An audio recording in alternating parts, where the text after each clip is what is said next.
Du sport dans le S7-8 de ce 28 février, du rugby plus précisément, avec Olivier Nérenov. Bonsoir, vous êtes le président du club de Versailles et puis Jean-Claude Séguier, bonsoir à vous, vice-président du comité départemental de rugby. La Ligue de rugby et ses journées des ambassadeurs qui se sont installés dans les Yvelines à Versailles hier et aujourd'hui. Les ambassadeurs, ce sont des anciens professionnels, des arbitres, des spécialistes de l'Ovalie qui viennent mieux faire connaître le rugby et ses valeurs dans les régions et les villes de France qui n'accueillent pas de clubs professionnels. Jean-Claude Séguier, justement, le rugby dans le département et puis à Versailles aussi, avait besoin de ce coup de pouce, de ce dispositif pour valoriser le rugby? De toute façon, à partir du moment où on fait quelque chose, c'est indispensable. Il est évident que le comité départemental, non pas la Ligue, mais le comité départemental de rugby est très content d'accueillir, bien sûr, dans son département, Versailles étant la capitale du département. Donc, en plus de l'Île-de-France, qui représente beaucoup de monde, nous sommes le premier comité départemental avec plus de 7000 licenciés. Donc le rugby, déjà, se porte bien dans le département. Le rugby est dans les pratiquement tout premiers de France, au point de vue département, voire même est plus important en licenciés que certaines régions. C'est vous dire que nous sommes très fiers, mais nous sommes surtout fiers de nos jeunes, parce que nous avons beaucoup de jeunes. Nous travaillons avec les produits de la ferme, nous n'allons pas chercher ailleurs. Évidemment, nous ne sommes pas au plus haut niveau, mais beaucoup de choses font que c'est très difficile d'y arriver. Comment ça s'explique justement? Pourquoi il n'y a pas de club professionnel? Pourquoi le club de Versailles, par exemple, n'est pas un club professionnel? Alors, je pense, là, on va passer à justement mon ami Olivier qui va l'expliquer, mais je pense que tout le monde peut l'expliquer. Écoutez, le club de Versailles, d'abord, c'est un club extrêmement ancien, puisque il est considéré comme ancêtre par la fédération. Son début remonte à 1893, donc on est largement centenaire.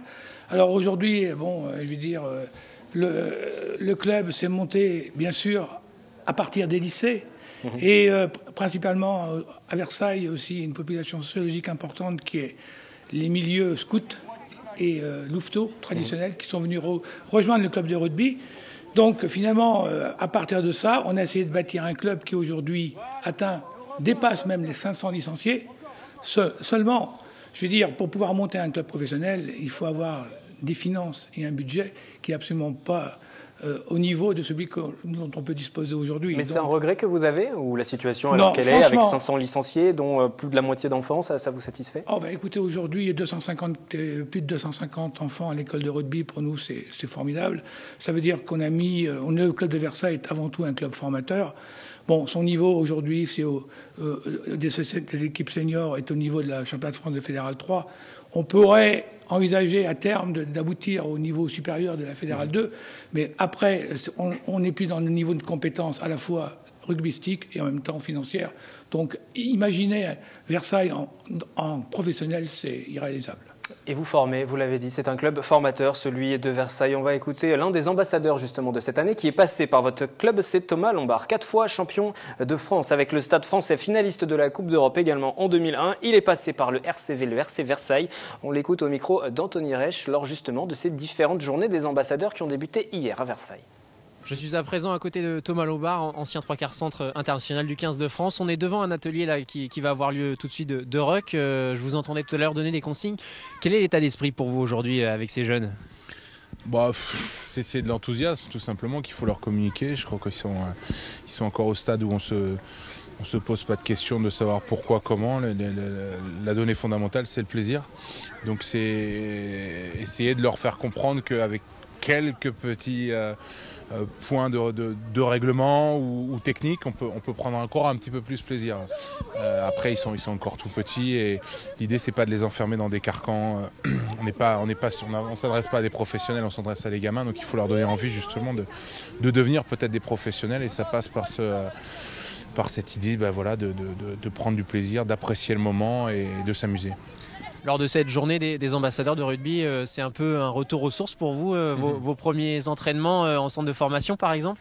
À mon époque, il n'y avait pas de centre de formation, et donc c'était mes premiers débuts à l'école de rugby au Chesnay, et puis ici à Versailles. Après, ça c'est où l'aventure s'était prolongée. Donc ouais, c'est un peu, une des particularités du rugby, du sport, et puis à titre plus général de la vie, c'est qu'on retrouve toujours des gens, quoi. Donc ça faisait un moment quoi, hein, que j'étais pas revenu ici. 25 ans, pour être précis, mais les gens sont encore là, quoi. Donc l'idée aussi du retour et de rendre un peu de ce qu'on a reçu, quoi. C'est une des vertus à laquelle on est éduqué dans des écoles de rugby, c'est-à-dire qu'en rugby c'est bien, et dans la vie, hein, d'un point de vue plus général, c'est bien de prendre, mais c'est aussi bien de donner. Donc voilà, je suis là pour rendre un petit peu, modestement, à tous ces gens qui, alors là, par contre, ont pris sur leur temps de famille, sur leur plan de travail pour encadrer des petits gamins qui, je l'espère, demain seront des grands joueurs de rugby. Ouais. Justement, quand vous étiez jeune dans ce club-là, donc à Versailles, l'importance des bénévoles est vraiment prédominante, j'ai envie de dire. Bah, c'est la clé de voûte, hein, c'est les gens qui, sans qui plutôt le rugby au niveau amateur n'existerait pas et encore plus fort à niveau international, puisque tous les joueurs sont passés par des centres comme celui de Versailles, des petites infrastructures, des petites écoles de rugby, parce que c'est pas des clubs qui sont ni très huppés d'un point de vue financier, ni même sportivement, mais qui ont parfois, et c'est souvent le cas d'ailleurs, les bénévoles les plus assidus. C'est pas dans les grands clubs qu'on trouve les meilleurs éducateurs. Dieu merci, les vrais passionnés, on les trouve souvent à la base de la pyramide. Et donc il faut aussi leur rendre hommage à ces gens-là, parce que sans eux, le rugby n'existerait pas, ou en tout cas ce serait perdu sur d'autres chemins. Donc c'est aussi une des raisons pour lesquelles on est là.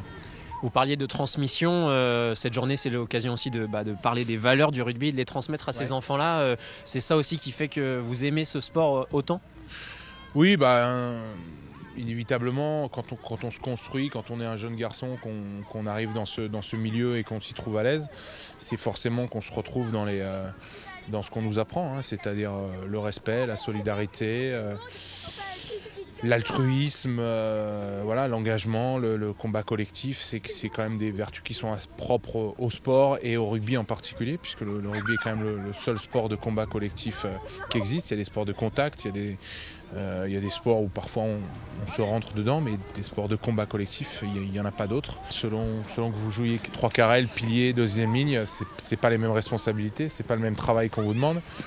Mais le but final, il est le même, quoi. C'est le fonctionnement de l'équipe, et c'est faire abstraction de pas mal de choses. Donc il y a des liens qui se créent. Merci beaucoup Thomas, et bon atelier de ruck. Merci.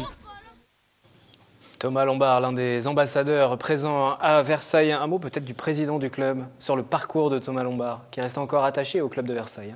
Écoutez, moi Thomas Lombard, comme je suis là dans ce club depuis très très longtemps d'ailleurs, comme le président Séguier, je l'ai connu moi à l'école de rugby, je l'ai connu en cadet, et d'ailleurs paradoxalement il a quitté le club en cadet deuxième année par un match contre le Racing Club de France en 16e de finale championnat de France. Cette année-là, le Racing Club de France est devenu champion de France, et il a rejoint le Racing Club de France, avec lequel il a été champion de France Crabos, avec un autre Versaillais l'année d'après, Arnaud Barret, qui est le gérant du pub au Paris à Versailles. Donc tout ça, c'est une grande histoire de famille, et un éternel recommencement, et avec des succès et beaucoup de convivialité. Thomas Lombard, donc ensuite c'est, on le disait tout à l'heure, 4 titres de champion de France au plus haut niveau, justement. Alors on parle souvent des valeurs du rugby aussi, c'est aussi l'objectif de ces différentes journées des ambassadeurs. 2 jours qui se sont déroulés à Versailles, il y aura d'autres rendez-vous à travers la France dans les prochains mois. Ces valeurs du rugby, c'est quoi aujourd'hui ? Les valeurs de rugby, c'est déjà qu'on essaye de bien se tenir sur le terrain. On n'entend pas vociférer. Et le fair play est la règle, le ciment de notre rugby. Et c'est ce que développe le président Perrier avec son équipe, dont je m'honore de faire partie, en commençant déjà les tout petits, puisque nous avons un tournoi, le seul d'ailleurs en France, qui réunit 300 au minimum 300 enfants, je dis enfants, niveau maternel et cours préparatoire, c'est-à-dire 5-7 ans. Et déjà, non seulement ce travail est fait, la citoyenneté, le combat, ne pas avoir peur et avoir les parents qui se tiennent bien, c'est notre but, c'est le but avec bien sûr la formation. Et le comité départemental, bien sûr, ne fait pas que du rugby. Il s'ouvre aussi. Il participe aux Olympiades du vivre ensemble. Qu'est-ce que les Olympiades du vivre ensemble? C'est les handicapés moteurs, les handicapés mentaux et les valides. Le rugby est là. On dépasse le cadre purement On sportif, dépasse le véritablement. cadre. Pour les foulées olympiques, c'est pareil. Donc, le rugby, c'est l'école de la vie. C'est quelque chose qui est pris beaucoup, qui est galvaudé même. Mais je pense que le comité départemental, et bien sûr, parce que c'est aussi mon club, le Racing Club, le Rugby Club de Versailles, est sur le droit fil de ce que nous aimons. Et à la pointe de ce que vous voulez développer dans le département. Voilà, c'est le message est passé pour les autres clubs qui pourraient écouter cette séquence, ce plateau du 7-8 au cours duquel nous parlons donc de ces journées des ambassadeurs, opération nationale qui permet justement de faire venir des vedettes du rugby dans différentes communes pour valoriser le rugby. On a vu les enfants en images, on en a parlé aussi, mais ces journées ne s'adressent pas qu'à eux. Il y a eu aussi des rencontres, par exemple, avec le CFA Tecoma, voilà, des étudiants, des plus grands déjà, qui ont rencontré aussi ces ambassadeurs du rugby. C'est ça, ces journées du rugby, ces journées des ambassadeurs. Il faut que ça touche tout le monde, oui, des aussi. Salariés, des jeunes. Et oui, aussi, ça touche aussi la Société Générale, qui est le partenaire, de la Ligue nationale professionnelle de rugby, et qui a stimulé ses équipes, et qui les a fait venir au clubhouse du terrain de Sport Fontaine, organiser un séminaire, et a mis toutes ses équipes sur le terrain pour un stage de motivation physique. Donc les salariés de la Société Générale sont allés se frotter au rugbymen sur le terrain. Et absolument. Est-ce qu'ils ont bien joué? Bien sûr. Oui. Et bien sûr, et la Société Générale est là parce qu'elle met en parallèle les valeurs du rugby et les valeurs de l'entreprise qu'elle communique au sein de ses salariés. Donc voilà, et le fait qu'on ait une relation privilégiée avec la Société Générale de Versailles a permis donc la possibilité d'organiser ces journées des ambassadeurs sur notre stade de Porche-Fontaine, et on doit les remercier autant que la Ligue nationale professionnelle de rugby. Autre ambassadeur, Jérôme Casalbou, lui aussi a été plusieurs fois champion de France, 7 titres de champion de France, il a évolué au Stade Toulousain et il nous parle aussi des valeurs de ce sport, toujours au micro d'Anthony Reich. Je suis à présent à côté de Jérôme Casalbou, ancien demi-mêlée international du 15 de France. Bonjour Jérôme. Bonjour. Alors c'était important pour vous aussi d'être là aujourd'hui lors de cette journée des ambassadeurs de rugby et surtout d'échanger avec les jeunes? Oui, c'est extrêmement important parce qu'aujourd'hui, tout le monde voit un petit peu la vitrine, le rugby professionnel, que ce soit à travers le top 14 ou la Pro D2 et l'équipe de France. Mais avant tout, il y a la base, il y a le socle, toutes les personnes qui œuvrent toutes les semaines pour former les gamins de demain. Et puis tout simplement aussi parce que les joueurs qui aujourd'hui évoluent dans le 15 de France, pour la plupart, voire la quasi-majorité, ils ont été formés dans des petits clubs qui évoluent dans les séries régionales, qui évoluent dans le milieu de la fédérale. Et il est normal, un petit peu, parce que nous aussi on en est issus. Moi j'ai commencé dans un club qui évolue encore et toujours en deuxième série, régionale en Haute-Garonne. Il est normal, ça fait partie des traditions du rugby et des valeurs du rugby, qu'après avoir reçu, c'est à notre tour de donner. Et aujourd'hui on donne et on donne toujours avec plaisir. C'est surtout ça qui est important. Et vous donnez aussi et transmettez les valeurs essentielles qu'on nomme souvent autour de ce sport, c'est ça ? Oui, je crois que de toute façon aussi ce sport vit et survit et se différencie parfois d'autres sports parce que justement on arrive à conserver ces valeurs, et cette opération menée par la Ligue nationale de rugby et la Société Générale nous permet effectivement de continuer à porter ces valeurs et de montrer aux plus jeunes que ces valeurs, elles existent toujours au plus haut niveau. Ça veut dire que si un jour ils ont la chance d'évoluer au plus haut niveau, ils seront aussi les garants de ces valeurs.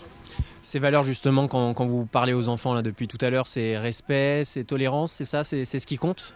Il y a ça, il y a surtout aussi prise de plaisir, ça c'est important, mais il y a le respect de l'éducateur, le respect de la règle, l'esprit d'équipe, jouer avec les autres, ne pas jouer individuellement.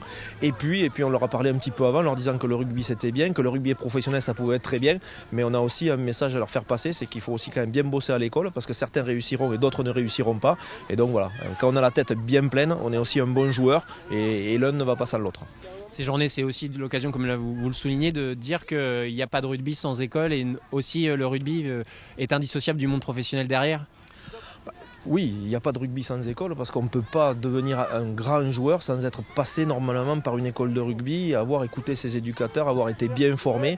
Et puis aujourd'hui, s'il y a un rugby de haut niveau, c'est grâce surtout à ce qu'il y ait des clubs qui sont à un niveau plus bas, mais qui prennent du temps pour former les enfants et puis pour leur donner les bons réflexes et justement les bonnes valeurs.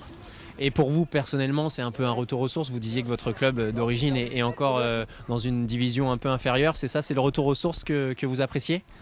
on apprécie beaucoup de choses. De toute façon, le rugby, c'est aussi un moment c'est du partage, c'est de la convivialité. Et là, sur cette opération, avec les journées des ambassadeurs, que ce soit effectivement aujourd'hui sur les terrains, comme demain, lorsqu'on échangera avec des chefs d'entreprise, avec des étudiants à la mairie de Versailles ou avec les collaborateurs Société Générale, eh bien, on essaye de faire passer cette passion, de faire passer cette envie de continuer à porter des messages et puis surtout à échanger et de montrer que même si aujourd'hui le rugby est devenu professionnel, eh bien, il y a toujours une proximité entre les acteurs, les supporters et puis le public qui s'y intéresse de plus en plus.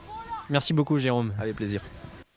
Jérôme Casalbou, l'un de ses ambassadeurs justement, il a évoqué le haut niveau, la formation au plus haut niveau. Est-ce que ces journées des ambassadeurs vont aussi permettre de déceler de nouveaux talents? Alors forcément, vous voyez un petit sourire se dessiner, je pense aux difficultés du 15 actuel. Il y a quelques difficultés dans le monde professionnel. Est-ce que là, ces journées, c'est aussi pour ça? C'est aussi pour chercher des jeunes? Tout, pourquoi pas? Mais je pense, comme le disait le président Olivier, notre travail, c'est surtout de former. Et le comité départemental, justement, fait énormément pour la formation, envoie ses missiles aux minici pour que le rugby progresse. Si l'on peut arriver professionnel et au niveau, c'est un plus.